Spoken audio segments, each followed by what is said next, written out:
Всем добрый день. Здравствуйте. Hello, everybody. Hello, dear friends. I welcome you all to the new seminar. Thank you for joining us. Today we are continuing our systematic approach to studying the Secret Doctrine. And as you know, online seminars, they accumulate, all the discoveries and modern thought that we have spoken about during our previous seminars. And that's why online seminars, as we've seen by your views, likes, we always analyze what kinds of approach you like the most, and we've seen that online seminars are most interesting to you. So when you have a system and when you have a systematic approach, when you can plunge into this study consecutively, this has a big impact. Today we're talking about the sixth Sloka, and the sixth Sloka is very unique and magnificent, as today, and Vladimir Vasilyevich will tell you about today in the Wheel of Color Chakra, how the energy works today, because it's fascinating how all of space works with the energy, and how you connect with energy depends on the purity of consciousness. And how do you know if your conscious is pure? It is as pure as the borders of your mind disappear. And this is a keynote when these borders disappear, and this is the foundation that is necessary for your consciousness to become thinner and more pure, to the borders. The horizons get wider and wider until they completely disappear. And when this state of unity appears, but to reach this state, many enlightened people dedicate their lives to it. But we are on our way to study how to do that. We are disciples, and in any way, we all are similar to each other. So today, once again, we're talking about studying the Secret Doctrine, and it is a scientific approach to studying the Secret Doctrine, which is very actual for today, and it's accepted by the major branches of science. And during our Congress, we have people at the round table gathered by all different people from different branches of science, and you will have a foundation of different approaches.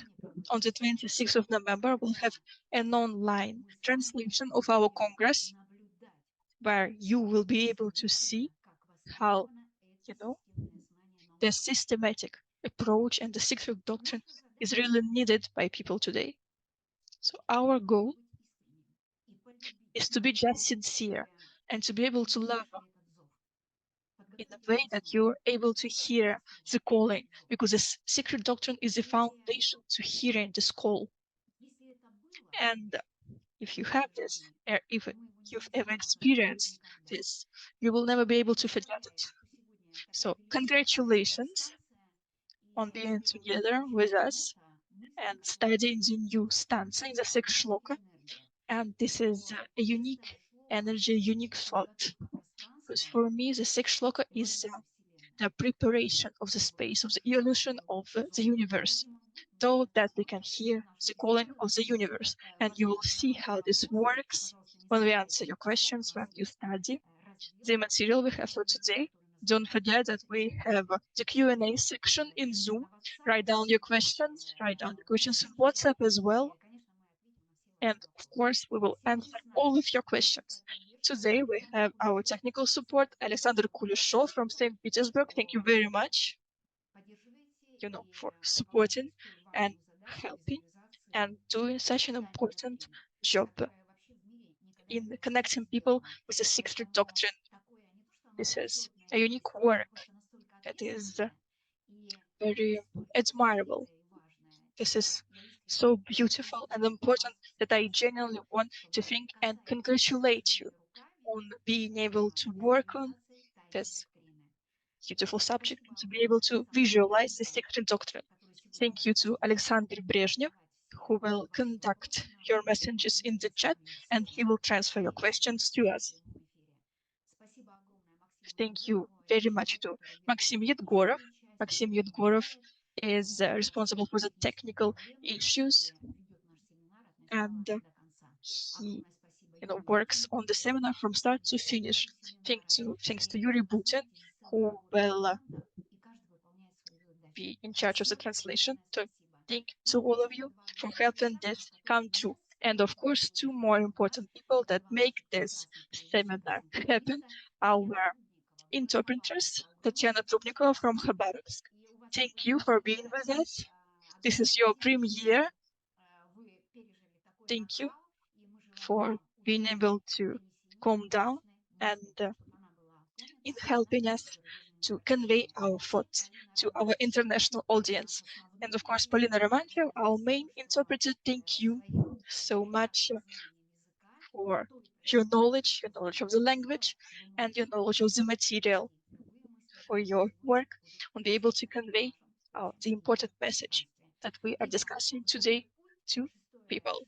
So good luck, and we are starting to study the sixth Sloka, third stanza, and of course we are starting with the most important message from Vladimir Vasilyevich, psychologist and director of the School of Theosophy. Hello to everybody, and of course we'll start with the idea of the day.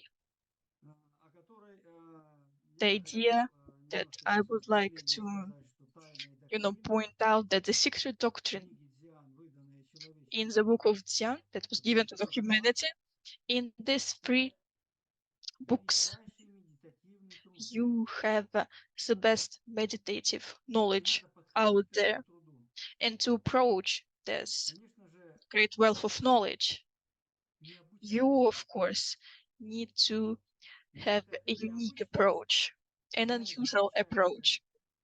And this unusual approach takes creativity of each and everyone who tries to study the Secret Doctrine, because without your creativity, with your free thoughts that you can't study, because thought is what makes us people, and this is the main characteristic of being able to retain experience.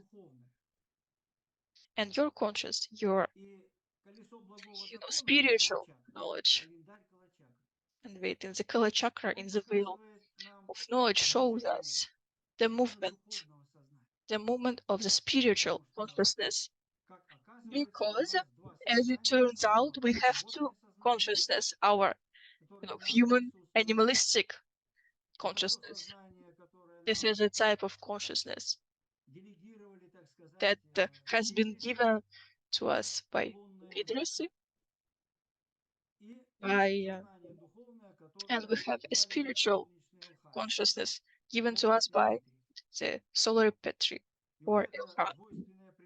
So this duality exists within us, and so the calendar of Shambhala or Kala chakra showed us the movement of the spiritual consciousness. And the spiritual consciousness, it elevates your animal consciousness. In this case, your your animalistic consciousness gets tired, and when it's tired and exhausted by its thoughts, by its desires, insatiable desires, once it's calmed down, only then can you have the reverse movement, the movement that goes from the point when you approach this pit of your incompetence. Once you face it, only then can you start developing your spiritual consciousness, because then you start reevaluating your life and your values. So first of all, you as a disciple and a teacher, this is a duality of your consciousness. One is a disciple and one is a teacher. Both of this consciousness, the animalistic and the spiritual, have to combine at one point by coming to some sort of conclusion and agreement when they cooperate with one another, because cooperation is really important. Now we talk about the movement on the wheel of time. One goes clockwise and the other goes in reverse. So both these movements are going at the same time. And when they switch between one another, this is when one spiral goes on another, and you have a cross between these two spirals. And at the point of the cross, you will always have a new stage of evolutionary process. In other words, you can name them the karmic ties, because the movement that goes clockwise and in the opposite direction, they exist within each individual, within each person. Because, we have Maha, Manvantara, with great cycles that coexist within the same energies. There's polar energies.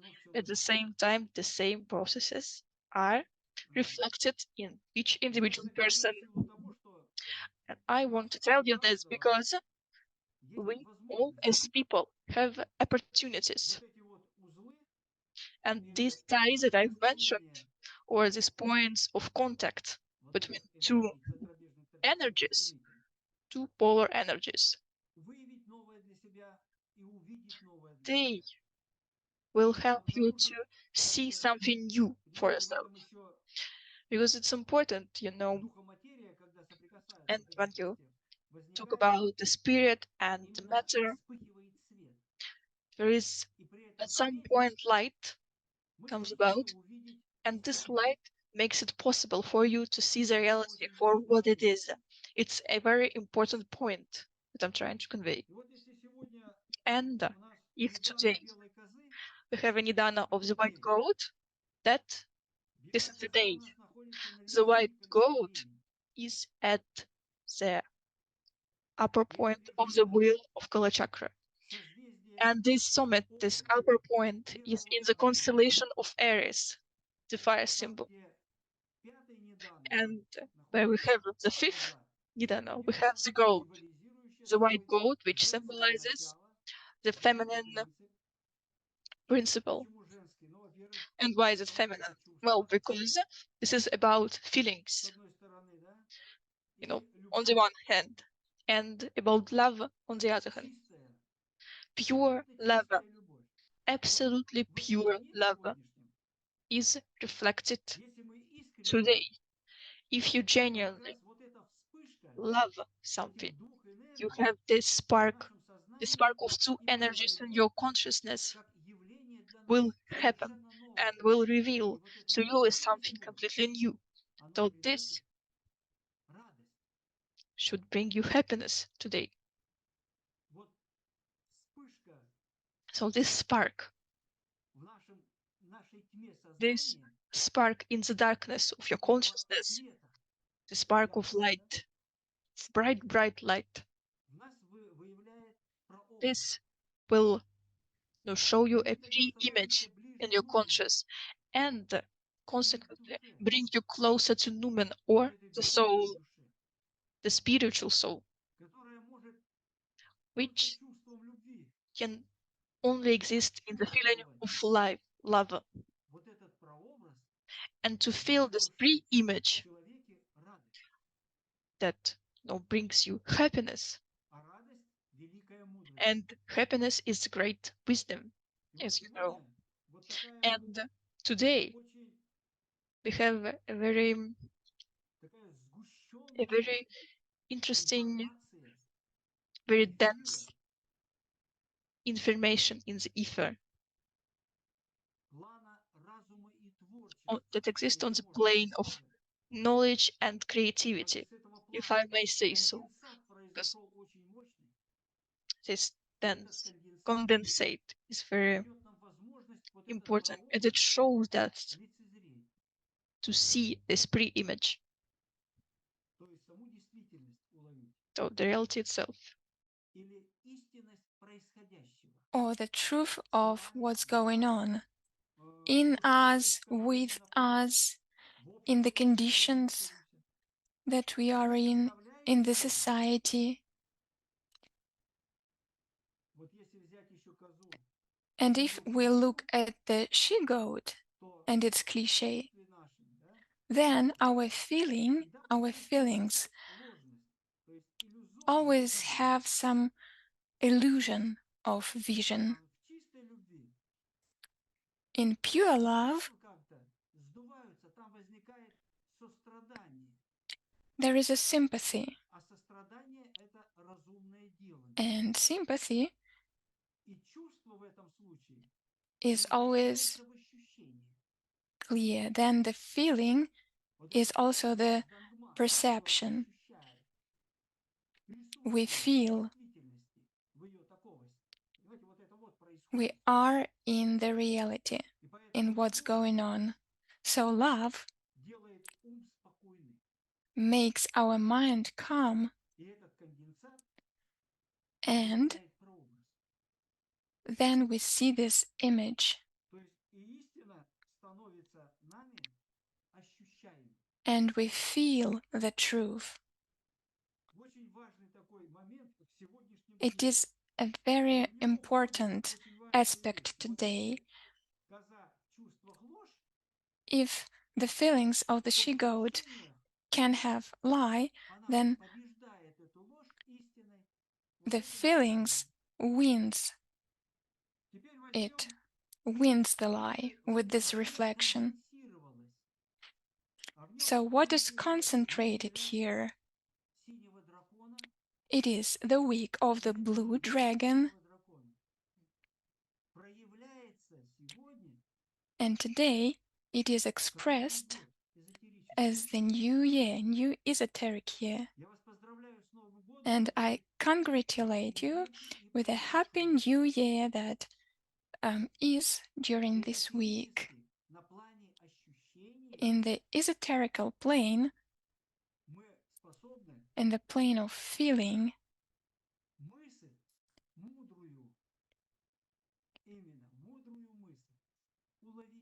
we are able to catch the wise thought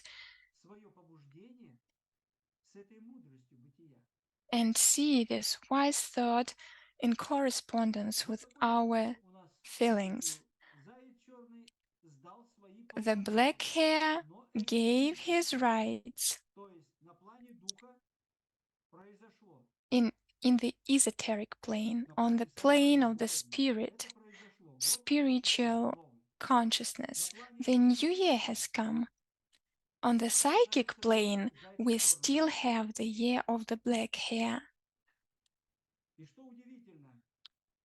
And what's interesting, the month that we are in, it's the month of the black dog, and the black dog symbolizes the personality, a solid one, and the dog is located in the constellation of fish, and the constellation of fish is the state of matter that is ready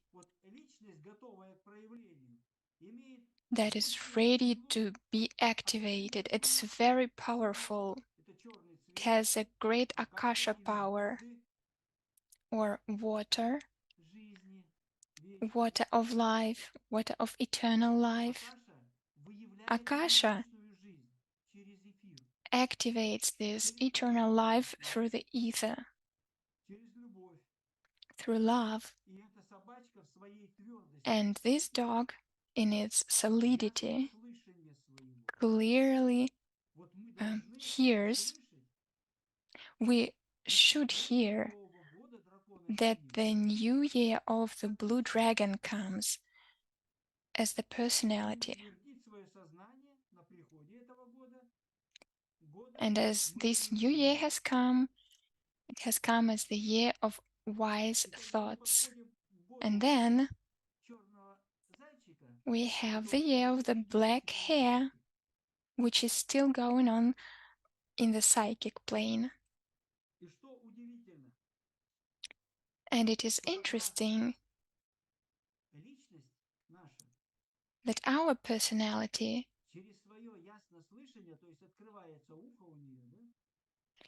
through its clairaudience, if the person is a spiritual one, he can hear also through the astral ear. And then the perception ability of the black dog can be activated by love if there is the wise thought. So in this way, in spirit, we can see things. If we are in spirit, we can talk to spirits. We can talk with lumens, with causes of existence. And also the white dragon makes the blue dragon stronger. The white dragon as the century this year is able to stress the wise thoughts. Although the white dragon itself is the pure ether that already contains the images. And these images get the fiery thought. And with this fiery thought of wisdom, they bring knowledge to the humanity. The blue monkey, it's our epoch, the epoch of Aquarius. Have a look at the sector of Aquarius. It's a feeling of beauty. He expresses the feeling of beauty. So the cliche of the monkey, greediness. But only in the entity with all we can win the greediness in ourselves. This is a very important thing. When we conquer the greediness in ourselves, we conquer it generally. So all our conversations and seminars and schools, we all do the role of the Aquarius epoch when we try to communicate in a polite way using fiery thoughts. We value every consciousness and we learn to do it. We learn to be polite and friendly. And this brings the energy of love today. So I congratulate everyone with the new year because end the day and the month they are in one cross. The dragon has his nirvana in the she-goat. Imagine what is the condition of today during this year, what energies act today in us. These energies make our intellect stronger. They bring joy and feeling of beauty for us. And in this state, actually, we are supposed to be. So, I told you part of the fourth Sloka, The который был огонь, тепло и движение. Тьма исчезла в более и более не существовала. Она исчезла. ocean. Darkness vanished and was no more. It disappeared in its own essence, in the body of fire and water, of Father and Mother. Thank you very much. And now I give the word to Evgenia. Thank you very much. This combination of energies is really unique. The energies that Vladimir Vasilievich has just told you about. The most important thing is that when we immerse in this material leads us to some certain direction. It gives us the impulse. And then we can learn things better. I always have the feeling that always some new elements are given to us, or you either accept it, and then there is an assimilation, and then this thought goes on, and it doesn't contradict to anything. This thought just flows further, but this impulse, to give the impulse for the thought so it flows further, there should always be something new, some new puzzle that should be made. It's wonderful. The energies always match with each other, because some certain space always attracts certain energy, and some thoughts come that appeared now, and they are brand new for your consciousness. And in some wonderful way, Vladimir Vasilievich describes the details. I was always surprised very much earlier about it.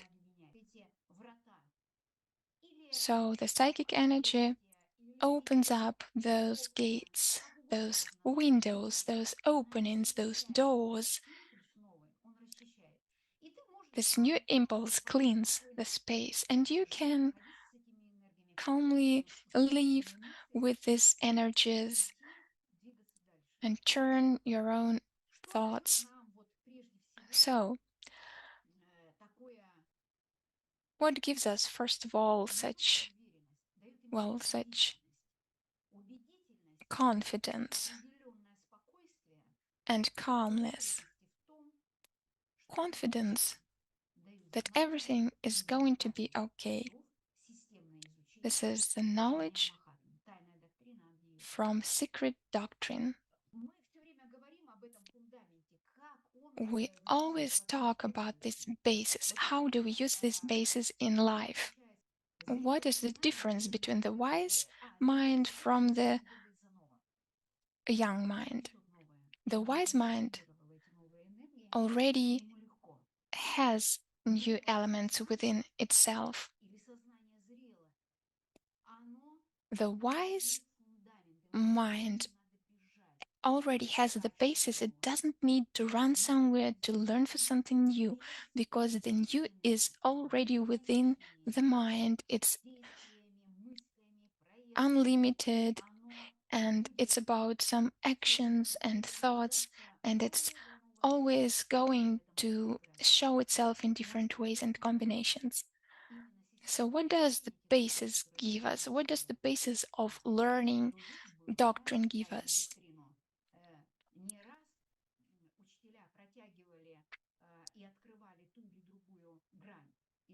The teachers showed different facets of knowledge.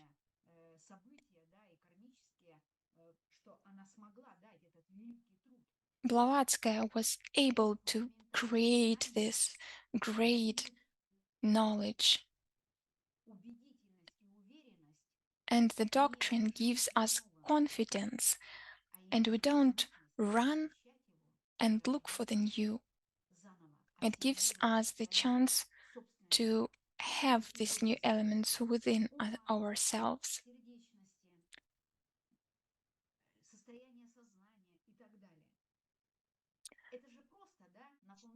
This is very simple. On the basis that you have, you can build anything you want.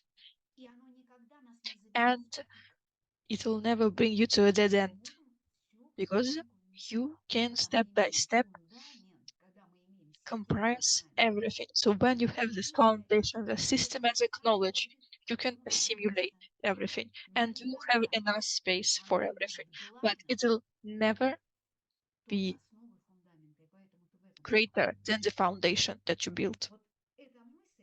So this idea of the formation of space is unique, and it's resembled and manifested by the new year, as we've mentioned before, and the passage, because in any state, to be able to find this point of stability, not to tumble and this void, to be able to fly over it or to climb up from it, to exit the state, and to be able to touch this harmony.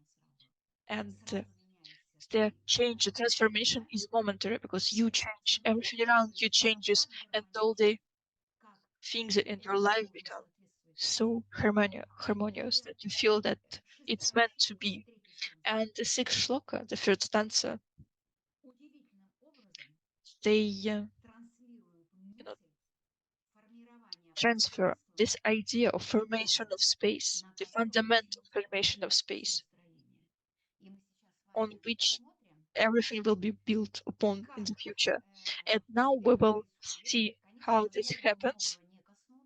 Of course, there will be many points that we won't be able to touch upon in the presentation that we'll see a bit later. But excuse us because we have so much material today, and it's so diverse.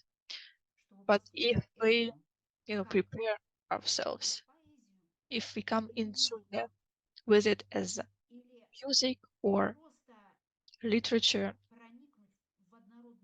to be able to become one with this material, only then we'll be able to resonate with this knowledge, to resonate with it with your own voice, with your own logos, because logos is light, the sun ray. And each source of this light is the whole heart that has different points, different sides, that gives you the ability to transit to a new world or to fly over the void. This is how we learn how to fly. It is how we've flown in the third race, because the people in the third race were so spiritual. But of course, in our sixth race, we will be able to achieve that with our spiritual knowledge.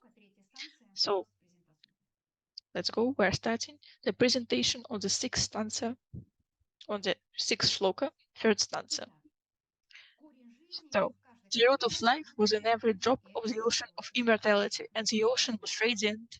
It was fire and heat and movement. Darkness disappeared and no longer existed. It disappeared in its nature, in the body of fire and water, father and mother. So let's take a systematic approach. Let's go and look at the commentary of HPB, what was written, and what kinds of conclusions we can derive from this thought. So what is the root of life? The fifth shloka ended with the root, light, and clumps, remaining with each becoming a force. So we had three forces. These forces are the root, the light, and the clumps. These three forces formed the root of immortality from the root of life, and the root of life entered into a single space and gave potential to each drop of the one. How did this happen? The one light of space was assimilated by the energy of the creative impulse, and the whole space of light or ocean at the dawn of Manvantara, began to move. This movement is the race. The race in their essence carried the formula of the spirit, which they transmitted with their radiant light. And this great mystery was transmitted at the beginning of Manvantara. These rays, they are the great imprints of thought, the great symbols of eternity. Runes, or the runic language, and writing are the sacred or priestly language. Runes are derived from the word rune, which is translated to mystery. Therefore, neither this language nor the writing can be understood or interpreted unless you have the key to it. So while the written runes consist of 16, as you know, they consist of 16 letters, the ancient ones, composed of signs and symbols, and they cannot be deciphered. They are called the magic letters. But what is their magic? Their magic is the moving flames, which imprinted the Akashic thought, the essence of which is in the movement of the flame, expressed by fire, heat, and movement, and only eternity can keep the secret in Akasha by erasing the record. How does this happen?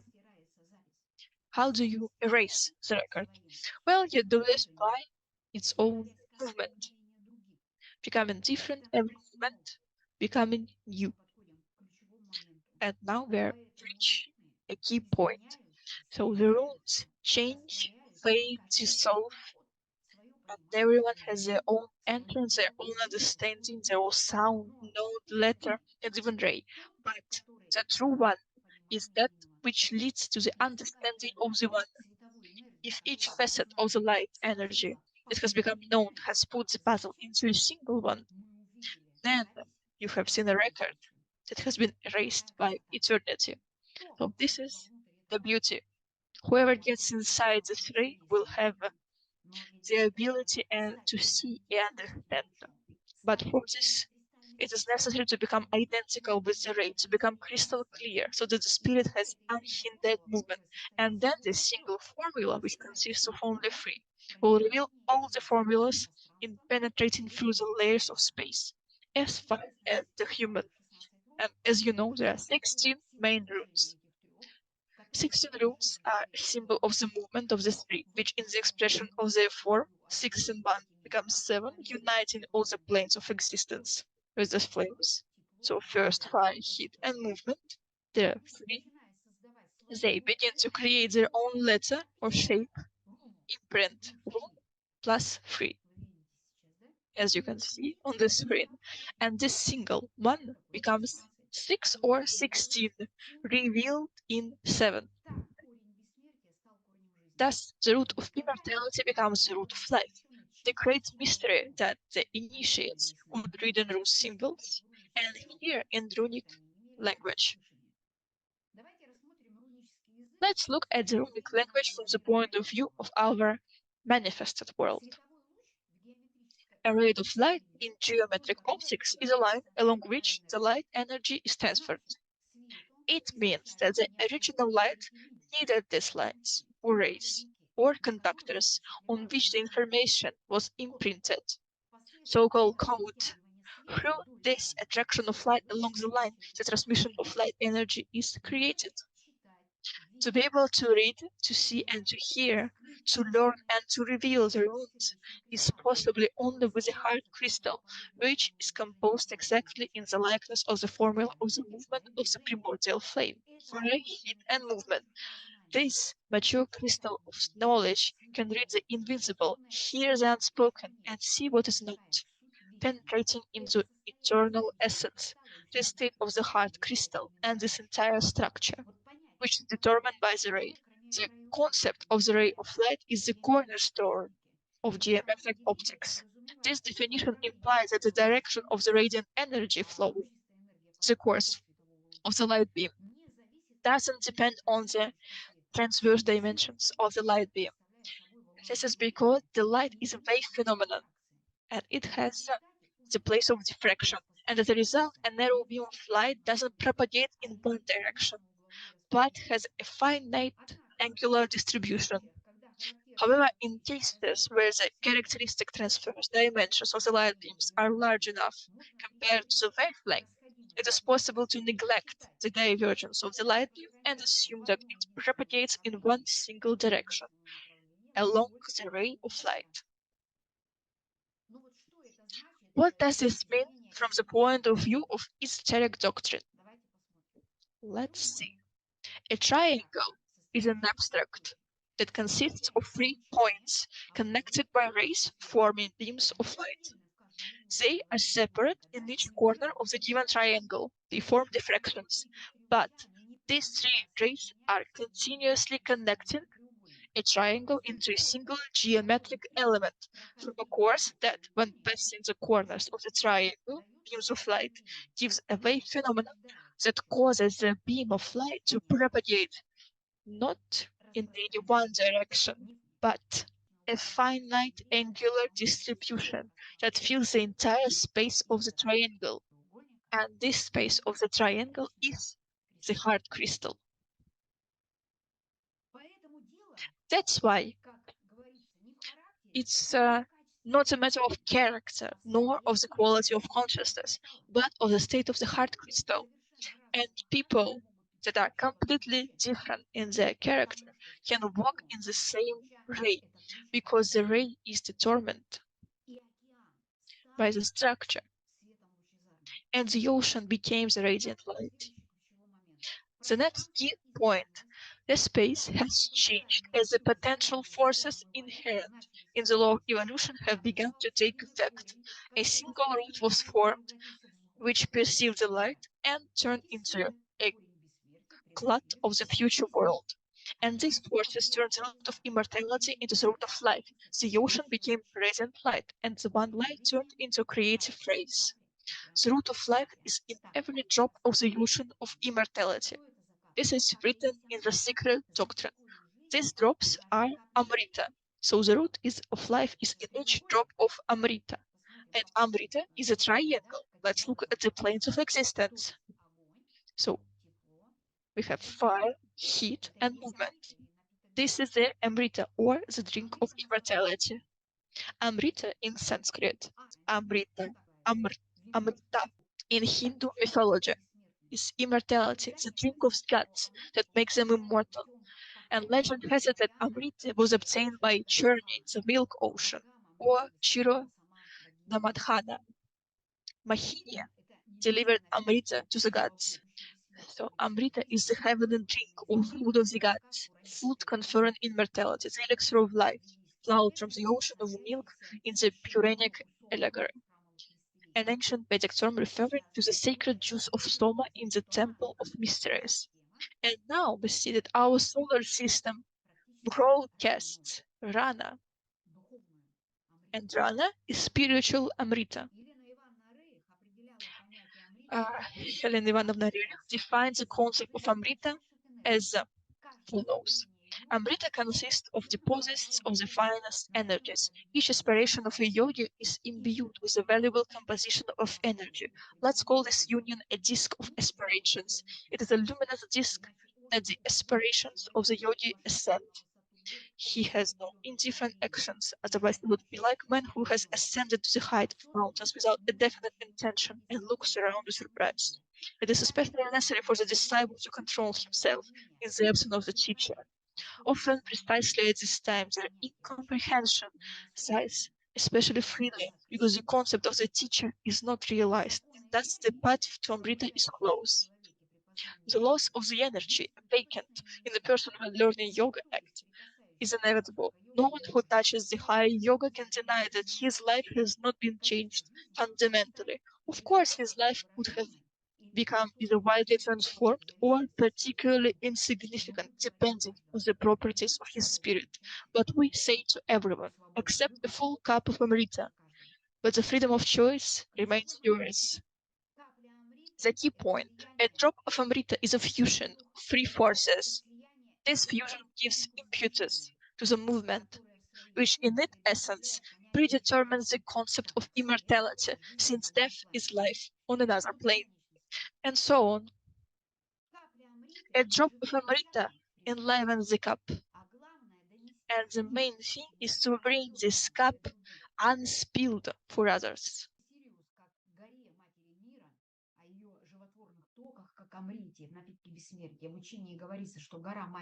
Will we be afraid of it? Will we be horrified by the unreachability? Or will we reduce that Amrita is unexhaustible? Among the concepts of measurability, incalculability shines like light. Will we be dissatisfied with the coolness of the distant wind conceived in infinity? How can we be not satisfied with the coolness of the wind? So all other conditions cannot be expressed with this feeling. This means that we should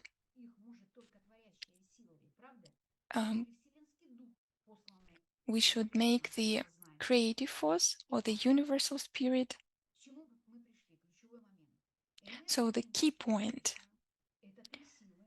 the energy of the creative impulse is three forces fused together. They have become the single source of movement or differentiation. In the universe, the assimilation of the energy of the creative impulse gave movement to the light. This movement is the creative race. In a person, this potential creative energy will manifest itself when a person learns to fly with thought. The darkness disappeared. It disappeared as the movement of light. The rays of creation began. The space of darkness turned into a radiant light. It disappeared into its nature. What is the nature of darkness? The nature of darkness is the light that has been hidden. It is preserved in Pralaya, and it has manifested according to the law of cycles within the dawn of Manvantara.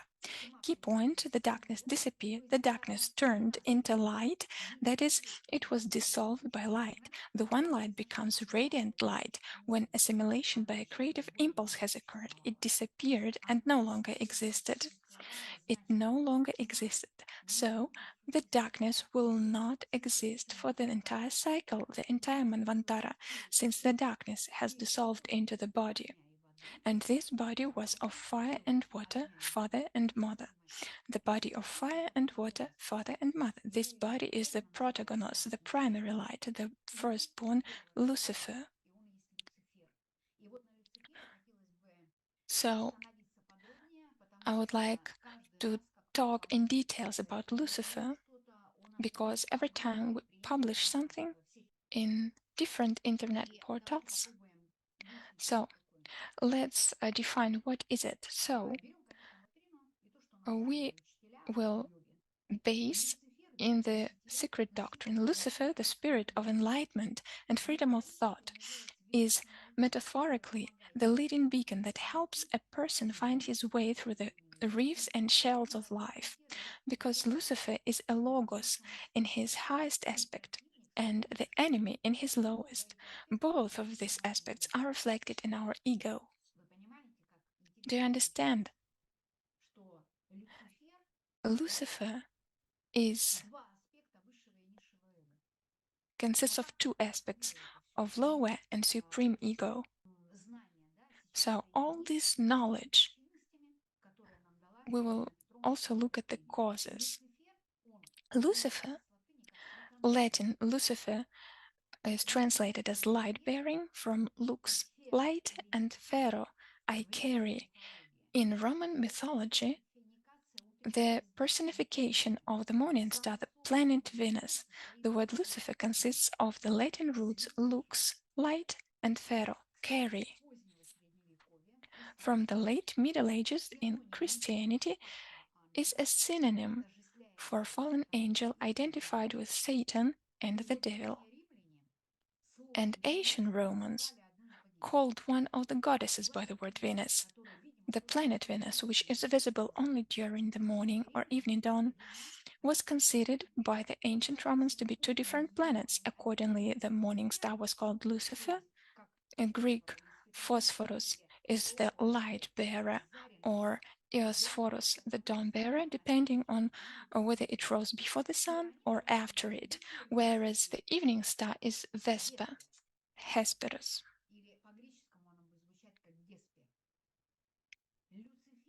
Lucifer was often depicted in poetry and mythographies as a harbinger of the dawn. Ovid considered Lucifer the son of Aurora. Some claim that it is the star of Juno. Many descriptions say that it is also called Hesperus. It seems to be the biggest of all the stars. Some believe that he is the son of Aurora and Cephalus, who surpassed many in beauty so much that he even competed with Venus. And as Eratosthenes says, for this reason, the Lucifer is called the star of Venus. It is visible both at dawn and at sunset, and therefore it is correct to call both Lucifer and Hesperus. Lucifer, the planet Venus, is a bright morning star. Before Milton, Lucifer was never the name of the devil, just the opposite, since in the revelation to the Christian Savior, words about himself are put into the mouth. I am the bright morning star, or Lucifer.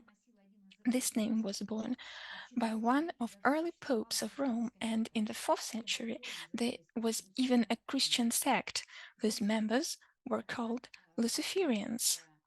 So, these are some of the historical aspects. And now, how we understand this definition with the help of Елена Blavatsky. Demon is Deus Inverus. The devil is now called darkness, whereas in the Bible and in the book of Job, he's called the Son of God, the bright star of early morning, Lucifer. There is a whole philosophy of dogmatic art to explain the reason why the first archangel born from the abyss of chaos was called Lux, son of the morning, or the dawn of Vantara. He was transformed by George into Lucifer, or Satan, because he is superior to and older than Jehovah, and had to be sacrificed to the new dogma. And since Venus, along with Isis, was depicted with cow horns on her head as a symbol of mystical nature, a symbol meaning the moon, and could be replaced by it because all the goddesses were moon goddesses, the image of this planet is now placed by theologians between the horns and the mystical Lucifer.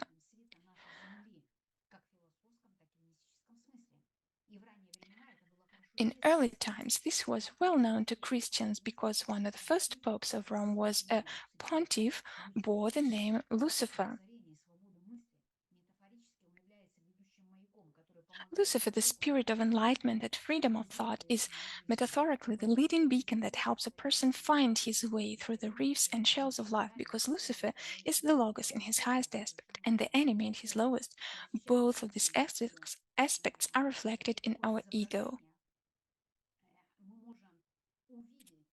When we look at this image, we can see here all the correlation of changes in Lucifer in this beautiful eternal symbol. In ancient times, and in reality, Lucifer was the name of an angelic being who headed the light of truth. In the Gospel of Valentine, Pistis Sophia, it is taught that of the three forces emanating from the sacred names of three Trinity forces, the power of Sophia resides on the planet Venus, or Lucifer. Paul's careful hints had an esoteric meaning, and it took centuries to give them a false color in their real interpretations. The verb and Lucifer are one in their twofold aspect. When it was said that the latter revolves eternally around the word, the great apostle simply meant the never-ending cycles of human incarnations in which evil will always prevail until humanity is redeemed by true divine illumination, which alone gives a correct knowledge of things. Елена Ивановна Рерих told that for uninitiated, the astral light can be God and the devil simultaneously, demon est Deus inversus, that is, through each point of infinite space. There vibrate magnetic and electric points of animated nature, life-giving and death-bearing waves, for death on earth becomes life. The key point: Lucifer initially, by the power of his highest energy, revealed the original light through the body of fire and water, father and mother, which is the protagonist.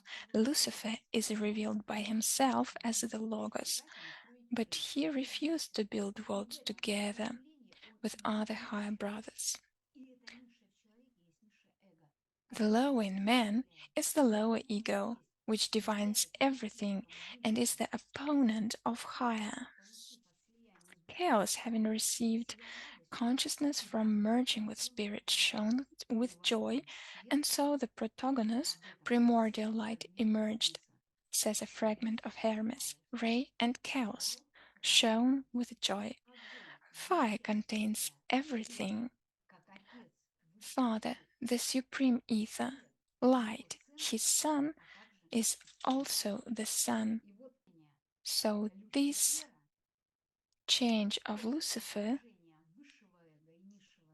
from reflection of lower and higher becomes life when we understand this from the point of view of fundamental doctrine. Light and darkness are equivalent. They are separated only in the human mind. Darkness has received illumination to become visible. Darkness is one true reality, the basis and root of light, without which the latter could never manifest, nor even exist. Light is matter and darkness is pure light, pure spirit.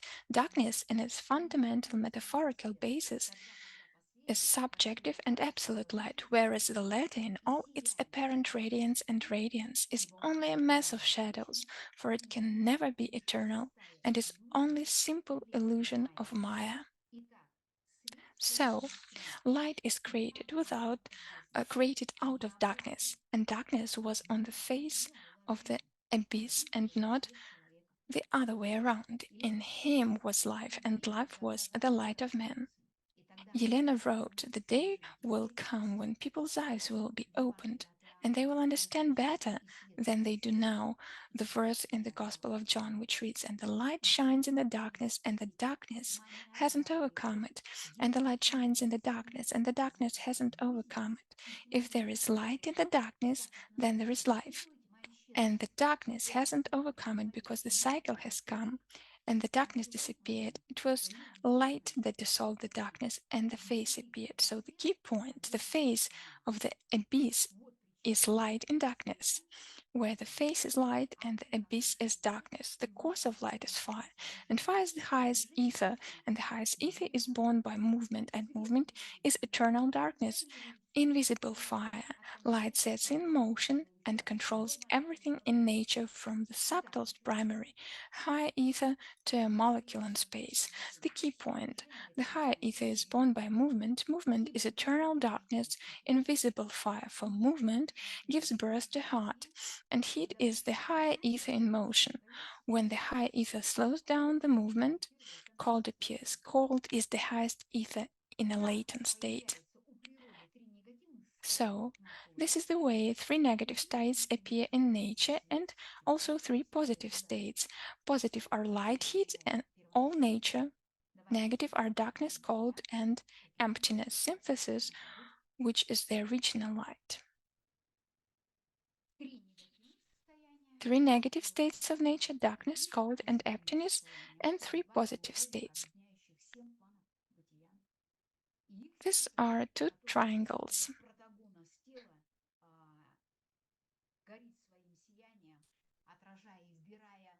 This is how protagonist reflects all lower and all supreme elements.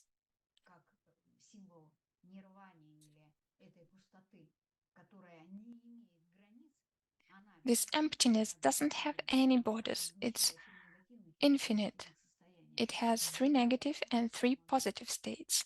It burns. So,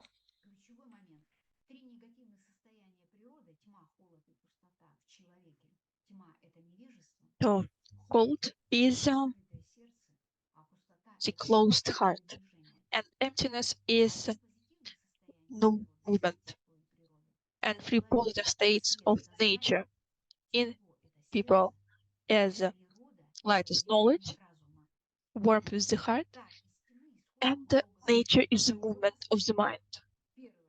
So this is how Logos happens in 4 aspects. The first is weight, chaos is the highest ether in the primary state, light, heat, and the fourth is fire, is accumulation of all of the above. And here we have the symbol of the full fire, which is completed and finished, and it combines all the 3 prototypes.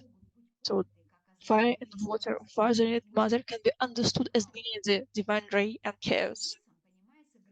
By weight, we refer to gravity in the occult sense of attraction and repulsion. This is one of the attributes of differentiation, and it's universal.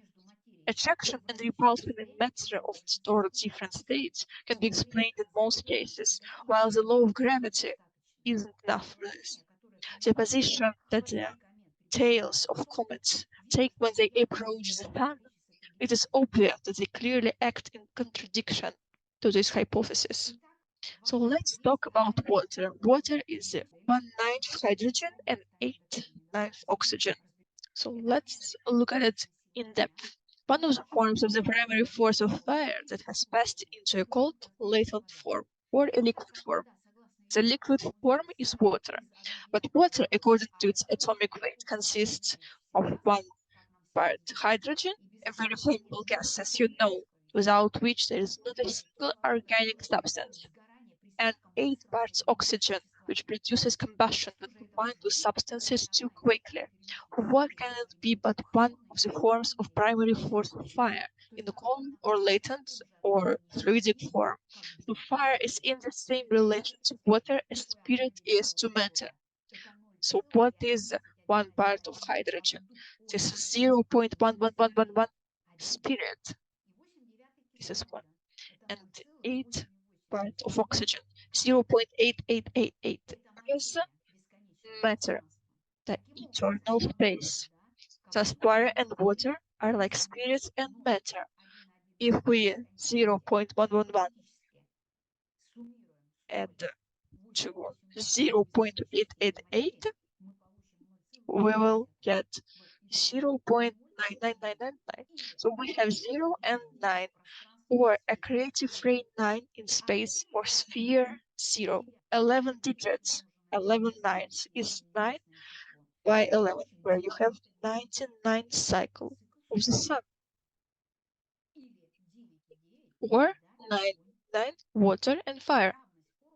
The equality of the formula of water and fire, of spirit and matter, is the number 99, or 11 nines.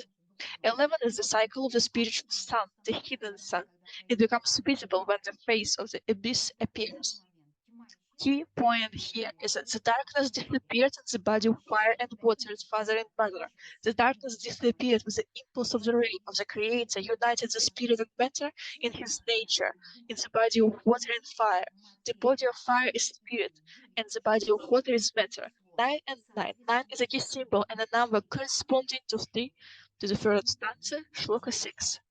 3 plus 6 equals 9. Movement is eternal in itself, and in the manifested cosmos it is the alpha and omega of what is called electricity, galvanism, magnetism, feeling, moral and physical, thought, and even life on display. The next key point, the one element, the one divine principle or absolute, containing the potential of all things, and therefore all opposites, carries in itself an eternal process of unveiling or perfection. Thus, fire on our plane is a manifestation of movement or life. Fire begins its movement by poetic forces or creative rays. The unity of light has its own ideas of pralaya and manvantara. In pralaya, this light is accumulated in a state of dissolution and is present in the form of the duration of eternal life. In Manvantara, this light begins to evolve, and man becomes the apotheosis of the evolution of this light. It is the man who contains the cosmos, nature, and expresses it through human consciousness. This is how the evolution of the substance of light happens. The preservation of latent light in Pralaya gives the highest logic of evolution, which is the harmony of the universe. If light had not been preserved, there would have been nothing to evolve. In man, it is a monad. When spirit crystallizes in matter or in the world of forms, or in man, it reveals its potential and accumulates intelligence. This is the preservation of the monad, and this is how HPP has defined the occult Tibetan term of the Prakriti, the eternal light, and its manifested universe, the ever-present electric energy, and the constantly acting destructive and creative force. Esoterically, this is the same thing. Fohat, it is the universal driving force of life, and at the same time, what is set in motion and what moves, regardless of the cosmic substance, the cosmic thought. Base could not be manifested as an individual consciousness, because consciousness develops as I am only through the vehicle, upadhi, of matter, the physical foundation being necessary for a focus of the cosmos mind. Ray, when a certain complexity is reached, in turn separated from the cosmic thought base, the cosmic substance would remain an empty abstraction, and no emergence of consciousness could occur. Therefore, the manifested universe in full duality, which is, as it were, the very essence of its manifested existence. But just as the opposite poles of subject and object, spirit and matter, are only aspects of the unity in which they are synthesized, so in the manifested universe there is that which connects spirit to matter, subject to object. This is something unknown to Western speculation so far. It's called Fohat. This is the bridge through which the ideas of the divine thought are imprinted on the cosmic substance as the laws of nature. Fahad, therefore, is the dynamic energy of the cosmic thought base. Considering it from a different perspective, it is a reasonable mediator, the guiding force of all manifestations. The divine thought transmitted and manifested by the Theokogans, the builders of the visible world. Thus, our consciousness originates from the spirit or the cosmic thought base, from the cosmic substance, those several vehicles in which this consciousness is individualized and reaches self-awareness, or thinking consciousness.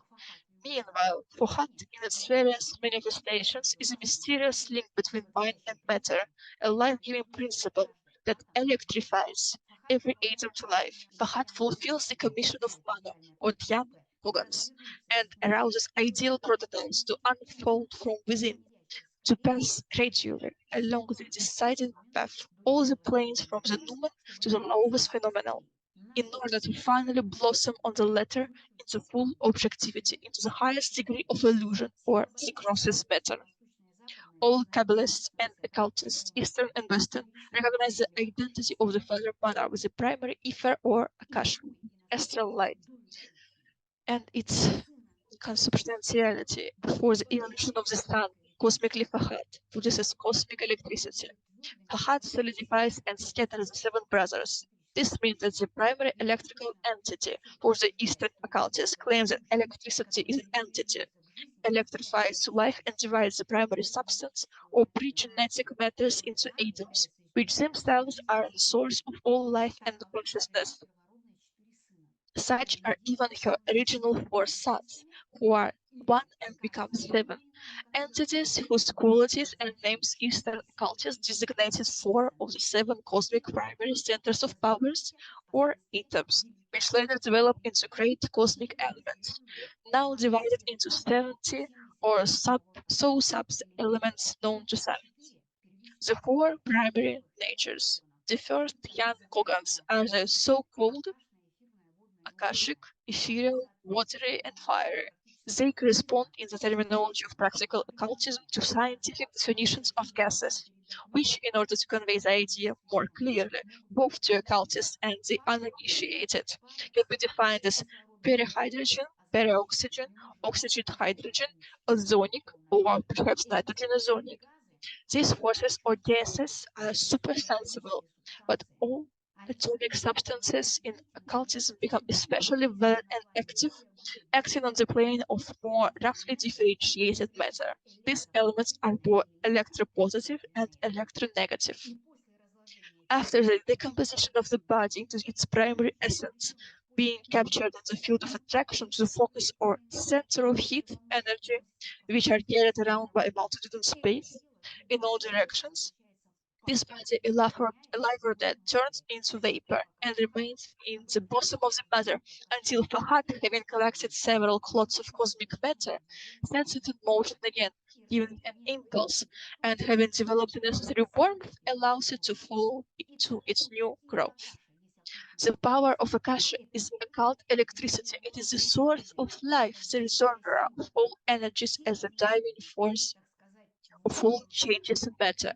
It's a moment of sacrifice, so to speak. Akasha is saturated with the spirit of Brahma, and for a while it becomes Brahma itself, or the carrier of this cosmic eternal movement. Occult electricity is eternal motion itself, and its currents are not daily electricity, but also magnetism, feelings, thought, life. That is, occult electricity is expressed on our plane simply as a manifestation of movement of life itself. The source of electricity or occult electricity is a magnet created by polarity, which creates duality. This is the concept of occult electricity. Fohat is called the thread of primordial light. Truly, the skin of Ariadne spread in this maze of chaotic matter. This thread runs through the 7 planes, tightening into knots. Fohat is this thread of Ariadne. Each node is a world or a center of power. Ariadne's thread is a guiding thread. Its power is Fohat, or creative psychic energy. It revives the center of power, the world, stars, the sun, people, whose main purpose is to discover the creative force or power. How can it manifest itself?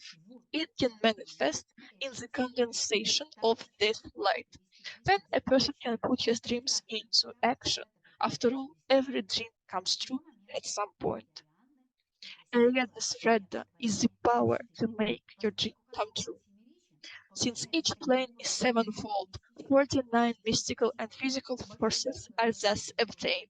Large nodes for stars, suns, and systems, smaller ones for planets, and so on. But the most important center is the sun. The sun has only one definite function. It gives an impulse to life to everything that breathes and lives under its light. The sun is the beating heart of the system, and every beat of it is an impulse. But this heart is invisible. No astronomer will ever see it. What is hidden in this heart and what we feel and see is visible. Flames and lights can be compared to the nerves that control the muscles of the solar system and the nerves that are outside the body. This impulse isn't mechanical, but purely spiritual. So the key point here is that space where there is neither attraction nor repulsion. Such a space is the center of the sun. And if the sun of the universe is the main center, it gives the impulse to life to everything that breathes and lives under its light. The nervous system of a human is built in by the main center, the heart. The nervous system is an integral morphological and functional set of various interconnected nervous structures, which together with the endocrine system provides an interconnected regulation of the activity of all body system and responds to changes in the conditions of the internal and external environment. The nervous system acts as an integrative system, linking sensitivity, motor activity, and the work of other regulatory systems into one whole. The nervous system consists of neurons or nerve cells, neuroglia, and neuroglial or glial cells. Neurons are the main structural and functional elements in both its central and peripheral nervous system. Neurons are excitable cells, that is, they are capable of generating and transmitting electrical impulses. Neurons can be of different shapes and sizes. They form 2 types of processes, axons and dendrites. Dendrites can be many, several, none, or none at all. Usually a neuron has several short branched dendrites, along which impulses follow the body of the neuron, and always one long axon, along which impulses go from the body of the neuron to other cells, neurons, muscle, or glandular cells. Neurons, according to the shape and nature of their processes, are unipolar, bipolar, pseudo-unipolar, and multipolar. The size of neurons are small, medium, and large. The length of the offshoots of neurons are different. For example, in some the length is microscopic, but in other it can reach up to 1 meter. For example, a neuron is located in the spinal cord and its appendages end in the fingers or toes. The transmission of a nerve impulse as well as the regulation of its intensity from one neuron to other cells occur through specialized contacts, synapses. The human nervous system performs several important functions. First, it receives the information about the world. Second, transmits information about the state of the whole body to the brain. 3, coordinates voluntary conscious body movements. 4, coordinates and regulates involuntary functions, breathing, heart rate, blood pressure, and body temperature. More movement. Movement is a natural human need. The central nervous system is the main part of the human nervous system. It consists of two parts, the brain and the spinal cord. The main functions of the nervous system are to control all vital processes in the body. The brain is responsible for thinking, speech, coordination. It ensures the operation of all sensory organs from simple temperature sensitivity to vision and hearing. The key point, the human heart, namely, it connects all human systems and provides vital activity. It is capable of transmitting electrical impulses or action potentials. The main potential of the heart's action is love. The ocean or space received a spiritual impulse and it became a radiant light. The darkness disappeared in the creation of the rays of the One. Body space, or the entire nervous system of the universe, began to function. The processing and exchange of information of each organ, feelings in this single organism began. And this exchange became an exchange of various internal light streams, thereby transfiguration, transformation, and multiplicity of light illuminated the entire space. Darkness disappeared because the movement of life began. Immunity, liberation from latent of humans and animals, is the ability of an organism to maintain its biological individuality by recognizing and removing foreign substances and cells, including pathogenic bacteria and viruses, as well as its own modified tumor cells. It is characterized by a change in the functional activity of mainly immunocytes in order to maintain antigenic homeostasis of the internal environment. Immunity in the body is provided by the immune system. Immunity is the basis of health. Immunity is the ability of the immune system to rid the body of genetically alien objects. Immunity is inherent in a person from birth. The effectiveness of the immune system. Immunity is the basis of health. Immunity is the ability of the immune system to rid the body of genetically alien objects. Immunity is... Let's see how this condition is described from the teaching of living ethics. It can be said that not only physical and mental illnesses, but obsessions entirely depend on the state of mental energy. A person who has lost immunity will also have lost a reserve of psychic energy. A person who distributed the balance of morality will already prove the licentiousness of his mental energy.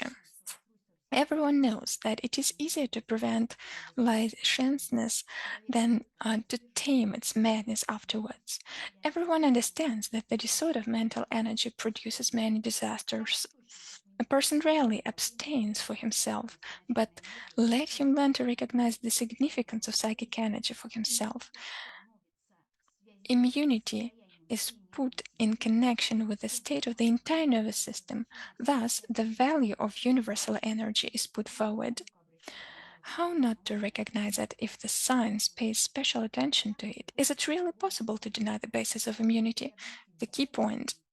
In order to acquire spiritual immunity, a person must become a clear, or pure conductor for the uninterrupted movement of light streams.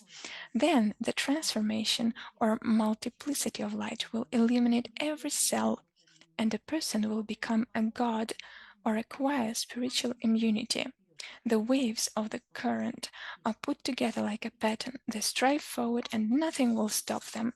So, results during this period of evolution corresponding to the events described in stanza 3 or the 6th Sloka, the nervous system of the universe is being created, a cumulative, integral, morphological and functional system that will allow as an integrative system to link all future regulatory systems of the universe into the whole. The spiritual immunity of the universe was created. The root of life was in every drop of Ocean of Immortality, and the ocean was radiant light that was fire and heat and movement. Darkness disappeared and no longer existed. It disappeared in its nature, in the body of fire and water, father and mother. Thank you very much. I'm sorry for such a long story about the importance of this period and how the universe formed this basis. And finally, all different elements become one. If the person has this spiritual immunity. So we have questions, and we have enough time to answer these questions. And the first question, Vladimir Vasilyevich is going to answer it. The question is about the root of life, a root of life that was described in the presentation. So the question is, from which elements does this root of life consist of? It consists of elements of darkness, of mother and father, of Ray and Hamus.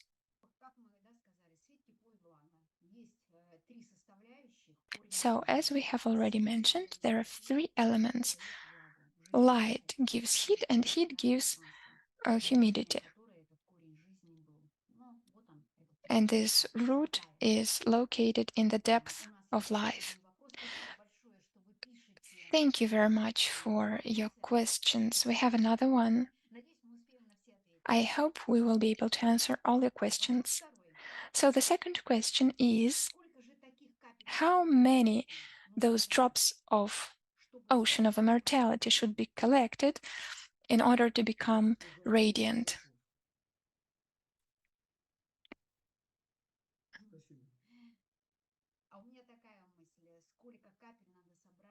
So I think it's enough even to collect one drop of this ocean. Our task is to make our mind one. And when our mind is one, it becomes a drop. This one drop and this one drop goes into the ocean. I would like to explain my answer, which was 40 of 40. 40 and 40, this is the existence. And then you receive, you should collect that drop of existence. So we connect existence and non-existence in this way. Next question is, you have told a lot of things about rays and about light, but still, how is the primary light born? How is the primary light born? Well, again, father and mother, because father is the ray and mother is the chaos, as the moon and the sun, which symbolize hypothetical conditions. And in this hypothetical condition, there is no female and male. There is only the necessity of eternal breathing, of this eternal life during night and day. Thank you.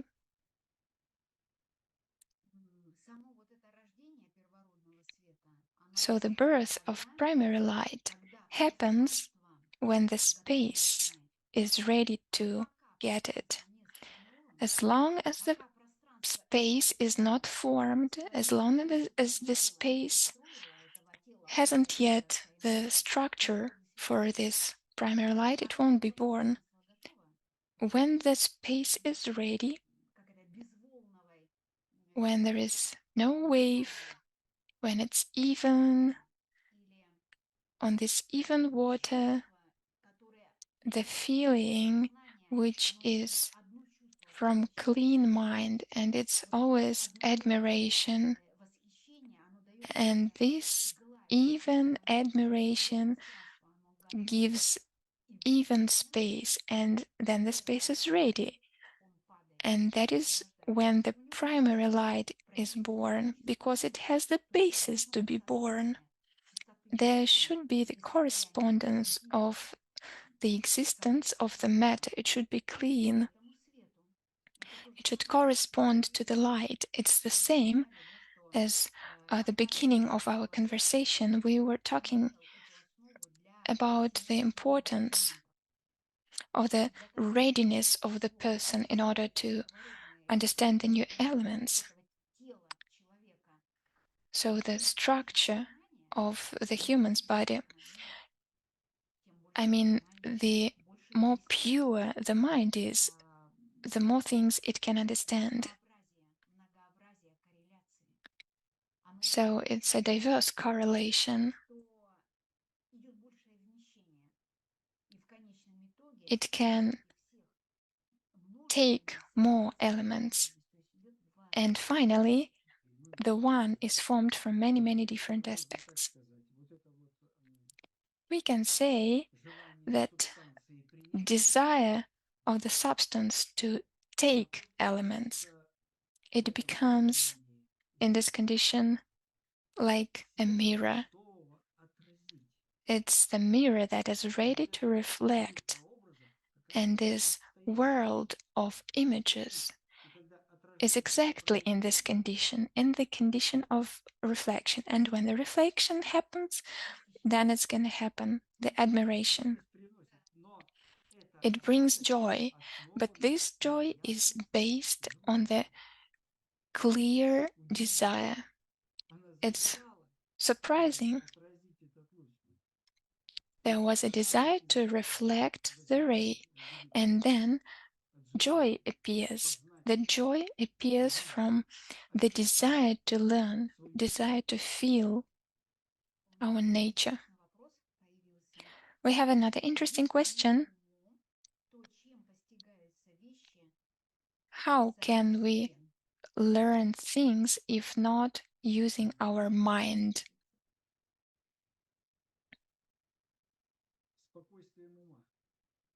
When mind is calm,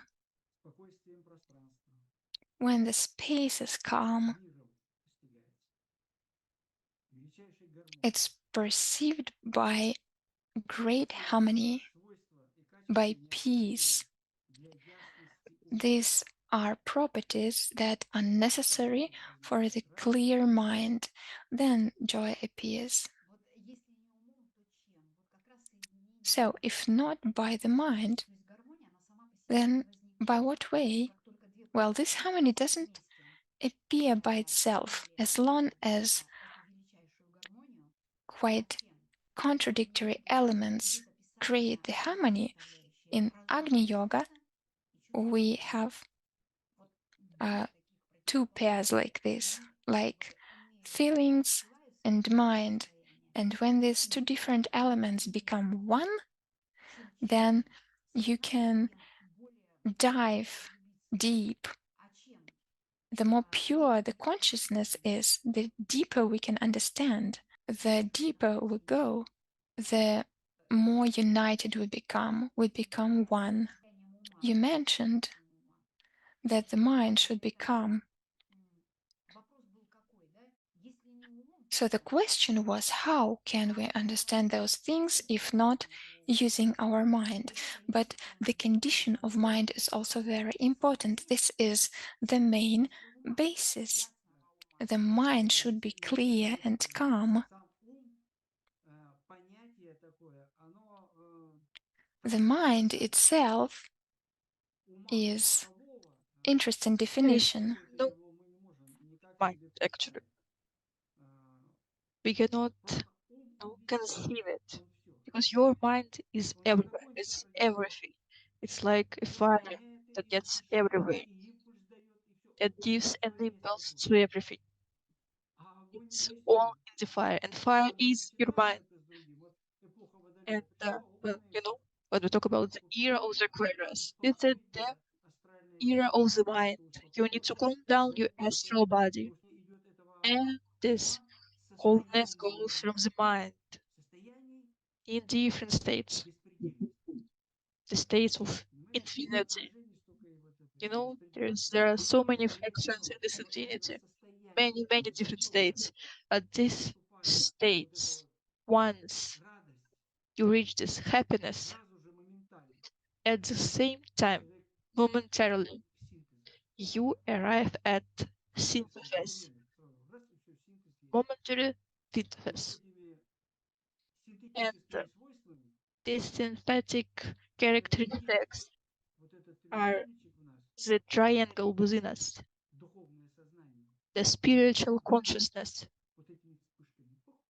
which works through impulses reflected by our mind, because our mind is the heart. Our mind is our every conductor. It's all of our consciousness, the spiritual and the animalistic, because it acts as fire. And therefore, in us we have everything, because we have the mind. And the synthesis that you've mentioned, how do we feel it? How do we understand that we've reached this synthesis, that we're in the state of mind that gets us to this condition? At this time, you should have the state when you attract new elements, and the more your mind is pure, the more elements you attract. And by having this power to transform or to purify these elements with his own fire, with the Father, Mother, and the water and fire, it's his own state, his mind. How can you modify these elements? How do you know? For us,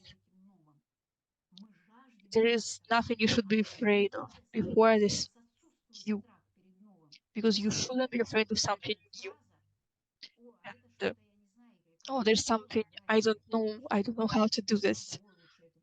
Well, I best stay away from this and go to something that I know. No, you need to be curious. You need to pursue this new thing and to feel this new. And it attracts you so much that you have the power to transform, to create. And then you, in your natural state, you want to bring something new, to carry it. This is the state of the comet. The human becomes the comet. And in this flight, you become pure. This is the state.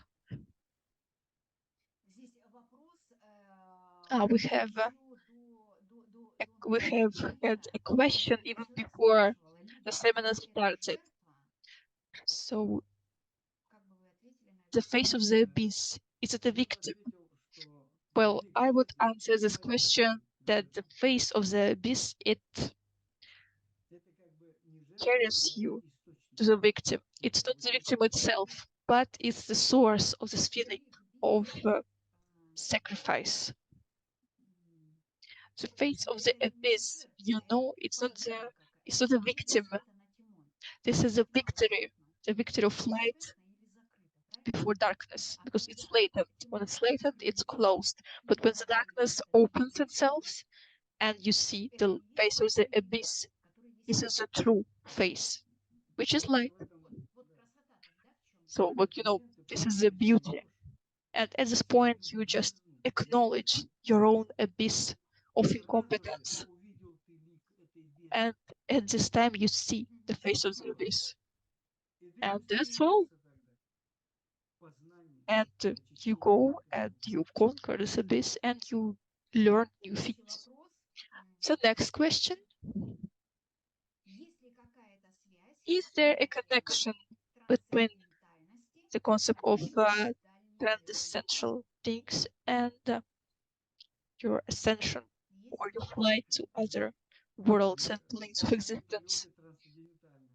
Well, the flights are transcendental because those are numens.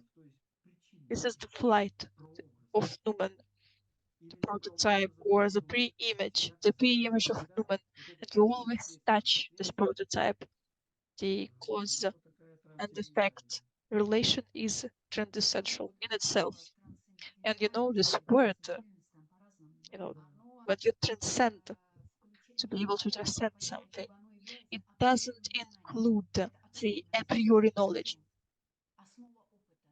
It's the a priori knowledge of the experience, is the basis of experience, and it excludes this basis of experience isn't the same as your consciousness, because your mind is not transcendental in nature.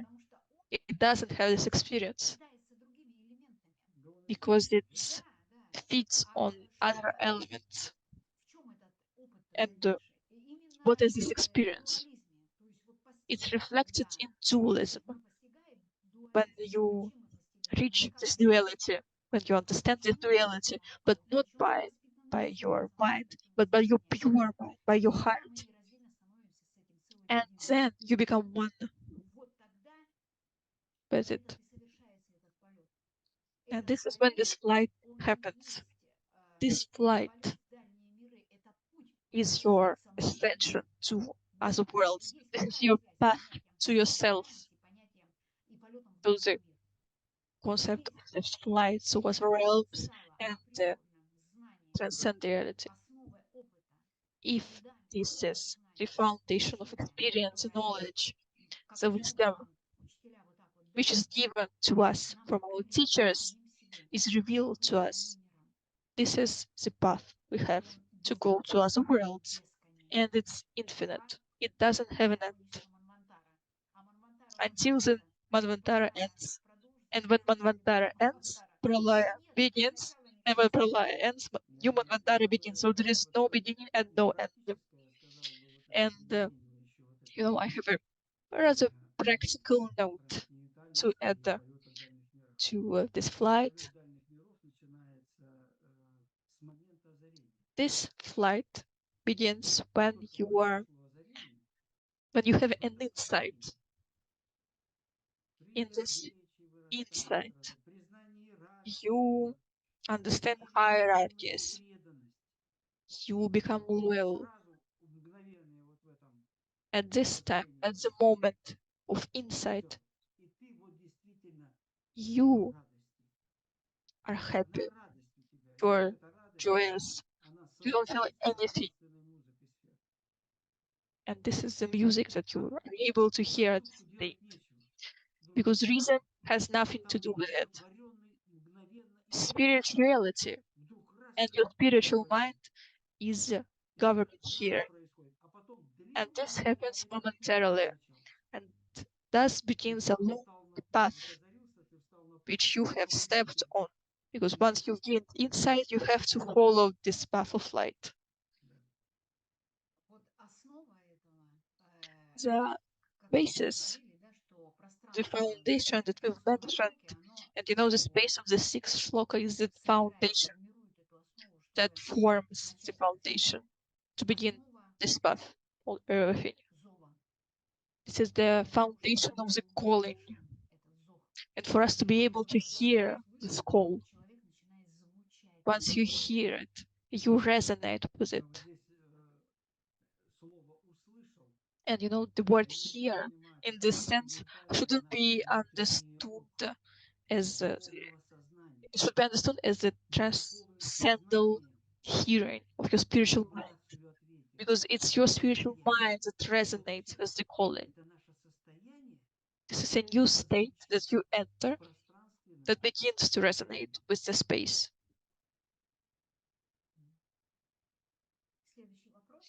The next question. Why Lucifer isn't understood by people? Why there are so many misconceptions? Well, we have talked extensively about Lucifer today. Maybe these people just haven't found themselves yet, their true self. They haven't resonated, they haven't answered the call. And we are now in the great man, the great illusion. We don't know everything. We're incompetent. Can you get rid? You can get rid of this incompetence, but the illusion, even when you reach a state of nirvana, you still are under this influence of the illusion. And we'll pass on to the next question. How does the ocean of life become the ocean of immortality? And where is death in all of this? So here is a deep, sublime question. Well, this is a state, once again. So when the existence is understood, you combine the existence with non-existence and you disappear in it. You dissolve. But this, the illusion, you still have your mind awakened. Because here you don't have pralaya. Here you have the state of change. Change of action. There was a mistake, I believe, in the question. No. It's the ocean of immortality that becomes the ocean of life. And this is the end of Manvantara. So death doesn't exist in this case, because when the ocean of immortality becomes the ocean of life, it reveals the immortal life, the infinite life. And here I want to add an important note.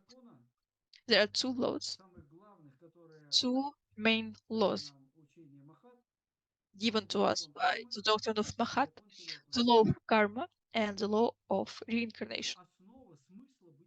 Those two are the foundation of the sense of existence, and they give us the opportunity to enter the state, because once you enter it, you become immortal. And we associate ourselves with eternity, and at this point, death doesn't exist anymore. In the commentary to the Secret Doctrine, it's said that movement brings about heat, and the movement is brought about by latency. So what is the term of the velocity of movement? Well, it's an interestingly put question. You know, movement and the velocity of movement, those two ideas are very relative, because we have the law of relativity, and this is the first thing we need to understand. And going from this law of relativity, we need to derive the law of cause and effect. But in your question, you know, interestingly, you've said that you've seen this in the comments to the Secret Doctrine. It is said that the movement bears heat. Well, let's say that giving birth, creating, doesn't really make sense in this question, because latency or cold aren't also created or birthed. Because in the question, at the same time, we should go to the dual world. And here we are talking about the third stanza, sixth Sloka, about a thin reality, thin world. At this point, the things, they are not being pure, they're not created. They simply exist there. This is the peculiar psychic state of the universe. Well, in this question, I saw that maybe, it's not correctly put together, but the idea that you've put into this message is right. Because, of course, this velocity is there, it exists. Because otherwise, where do we get the heat, the latency? Because, it won't appear from nowhere. But what is this velocity? What does it give? Why does it exist? Because the velocity, the speed, isn't just there to, I don't know, just to describe our physical world. It's not about flying or running, but it's defined by the impulse, by the reason of your desire to reach the peak, the summit. This is the speed of the pure vibrations, which understand the idea why you want to reach the peak, and the peak is the purity. And thus the speed is here in the shloka. There's a pure peak. We talk about the purity, about purifying your mind, the necessity to understand something that cannot be understood. Why? Because it's impossible to describe with words. There are no words that can describe this. You can't describe it with the concepts that exist nowadays. There are no sounds, no letters. They are just being formed. And if we assimilate this in a fastly manner, we will be able to create those words. And those words will become our actions. And we will resonate with the calling with our actions. And then we will be able to transform these elements. And thus we will change the course of evolution. And this is the main goal of humanity.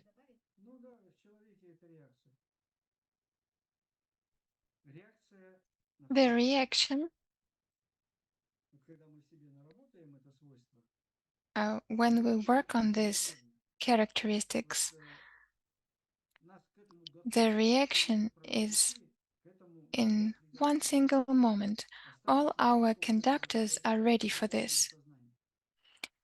It's only about the spiritual condition of consciousness.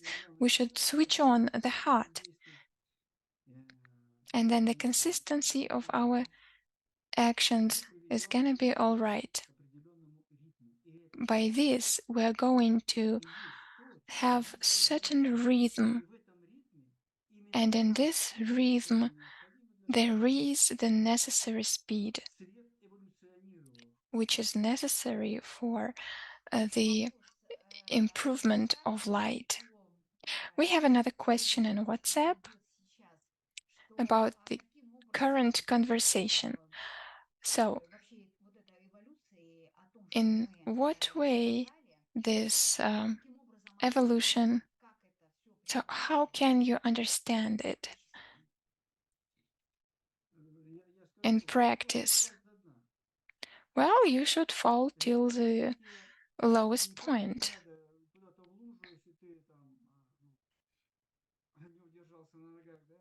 So if you fall, it doesn't mean that if you fall, you shouldn't fall.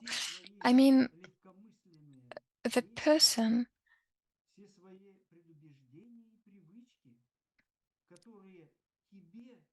it is necessary to think about the prejudice and bad habits that you don't like. This is like the lowest point. Everyone has his own lowest point. You should start from this condition. You should then you start having these changes to the new consciousness. The spiritual consciousness awakes. These processes will start, and you will notice this for sure. After a certain time, you will notice your own changes. the growth of grass is even quicker than the growth of consciousness.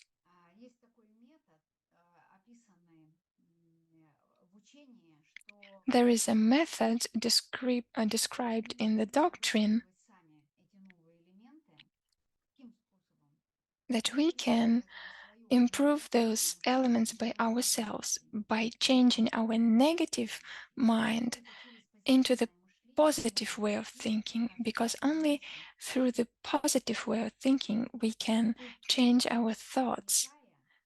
We should get into the emptiness of sacred reality because it has everything.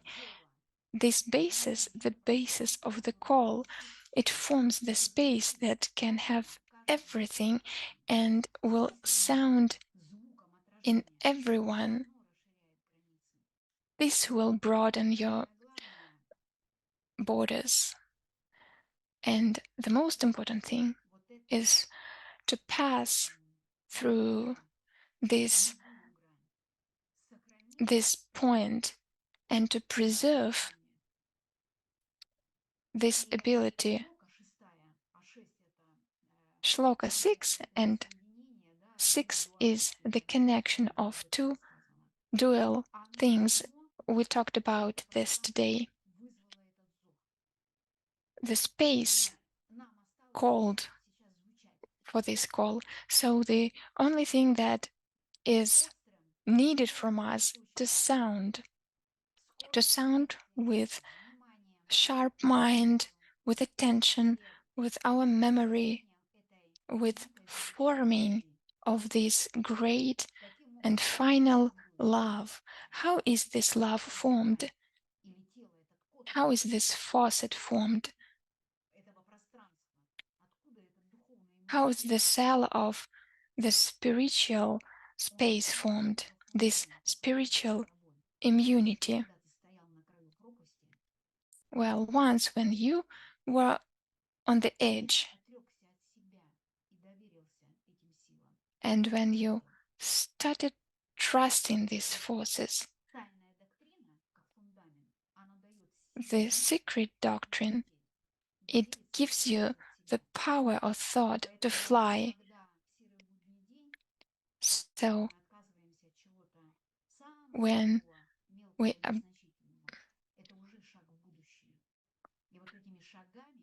start denying some bad things, this is the beginning of steps to form our own space, which will be able to perceive the call.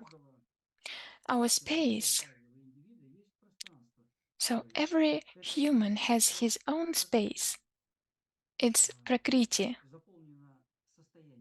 It is filled with conditions. What kind of conditions?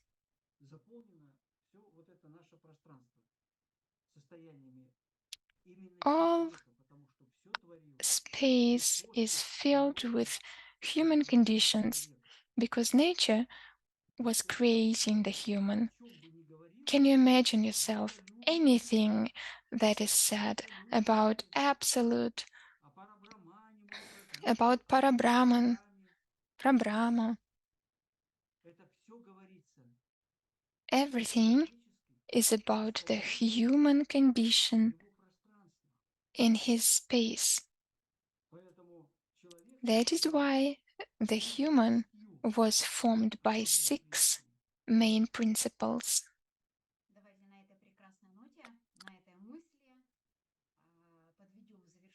Let's make the conclusion of the seminar. The thought is that every person has God within himself, and this God is the ray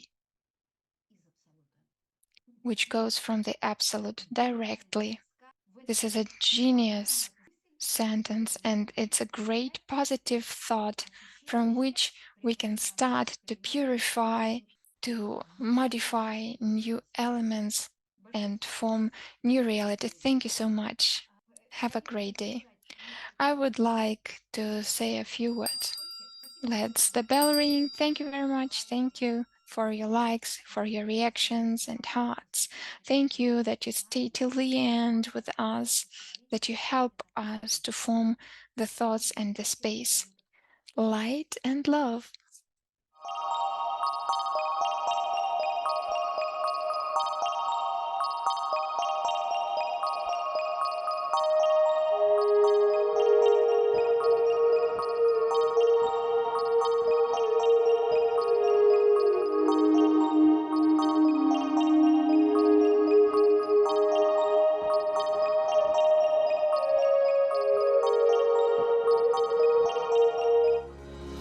The Secret Doctrine by Blavatsky. Dedicated to all true Theosophists. Book of the Third Millennium. Blavatsky only new.